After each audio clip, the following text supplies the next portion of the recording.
다른 사람으로부터 잔소리나 불편한 이야기를 들었다면 꼬리에 꼬리를 물면서 부정적인 생각을 하지 않고 나만의 행동을 찾아보세요. 안녕하세요. 게을러서 유튜브로 정리를 시작한 오름송입니다. 아마 대부분의 사람들이 미니멀 라이프를 시작하며 물건을 비우고 정리하는 데 많은 노력을 쏟고 있을 텐데요. 저 또한 그랬습니다. 지난주 집안일로 고향에 다녀올 일이 있었는데요. 과거에 겪은 일들을 잊지 못하는 가족들을 보면서 물건을 비우고 정리하는 것도 중요하지만 꼬리에 꼬리를 무는 불필요한 생각들과 불편한 감정들을 비워내는 것도 필요하다는 생각이 들었습니다. 물론 물건을 비우고 정리하는 것도 생각 비우기에 도움이 되지만 물건을 비우며 갑갑함으로부터 해방되는 것보다 의도적으로 생각과 부정적인 감정을 비워낼 때의 편안함이 더 크지 않을까. 그렇기 때문에 생각을 비워내기 위해 노력해야 하지 않나 라는 생각이 들었습니다. 요즘 저는 이런 노력들을 꾸준히 하고 있는데요. 제가 하는 부정적 생각 비우기 3가지 방법을 소개해 드리겠습니다. 그냥 짜증이 나, 그냥 화가 났어 라고 말은 하지만 대부분 부정적인 감정에는 배경이 있습니다. 지속된 집안일이 힘들었다거나 가족들과 대화를 하며 소통이 어려웠다거나 누군가와의 전화가 불쾌했다거나 단지 우리는 그런 작은 이유 때문에 부정적 감정이 드는 것을 인정하려고 하지 않는 것인데요. 인정하지 않아도 괜찮습니다. 부정적인 생각과 부정적인 감정이 드는 것만 알아차리면 됩니다. 그 이유를 해결하려고 하기보다 일단 순간적으로 그 감정과 생각을 없앨 수 있는 나만의 방법을 만들어 실행해 보세요. 저는 요즘 기분이 안 좋으면 노래를 들으면서 걷습니다.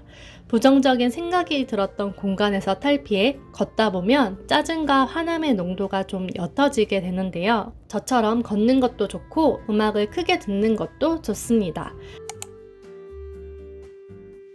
느리게 사는 즐거움의 저자는 걱정의 40%는 일어나지 않은 사건이고 30%는 이미 일어난 사건, 22%는 사소한 사건에 대한 걱정이고 우리가 하는 걱정의 4%만 우리가 대처할 수 있는 진짜 사건이라고 말했는데요. 우리는 예전에 그랬기 때문에 또는 앞으로 그럴까봐 일어나지 않는 불필요한 생각과 걱정을 하고 삽니다. 예를 들어 평소 싫어하던 사람이 나에게 친절하게 대해준다면 예전에 그 사람이 나에게 했던 모진 말과 행동을 떠올려 이 사람이 어떠한 다른 의도가 있을 것이라고 해석하려고 하지 말고 그 순간의 친절에 집중해 보는 것이죠. 반대로 다른 사람으로부터 잔소리나 불편한 이야기를 들었다면 이 사람이 언제부터 이런 생각을 가지고 있었을까? 나를 계속 이렇게 생각했던 걸까? 라고 꼬리에 꼬리를 물면서 부정적인 생각을 하지 않고 그 말 그대로 이해하는 것이죠. 물론 저도 이렇게 말은 했지만 참 어렵습니다. 하지만 이렇게 해야 제 마음이 편안하다는 사실을 알게 되었습니다. 저는 저의 잘못된 점을 듣기 싫어합니다. 잘못을 듣기 좋아하는 사람이 어딨겠냐마는 저는 저의 잘못을 들었을 때 욱하기도 하고 왜 그랬을까 자책을 심하게 하는 편인데요.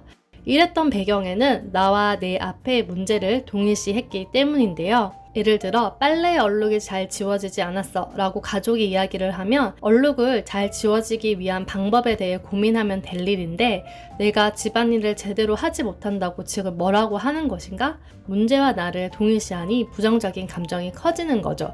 최근에 이런 점들이 일기를 쓰면서 많이 좋아졌는데요. 일어난 일들을 글로 쓰다 보면 문제 역시 한 발 물러서서 볼 수 있습니다. 글을 통해 더 이상 문제를 나와 동일시하지 않고 객관적인 시선으로 바라볼 수 있게 됩니다. 오늘은 부정적 감정을 비우는 방법을 소개해 드렸는데요. 눈앞에 보이는 물건을 비우는 것도 중요하지만 보이지 않는 내 마음의 소리에 집중해 비우고 정리하는데 우리 같이 노력해 봅시다. 오늘도 끝까지 시청해 주셔서 감사합니다.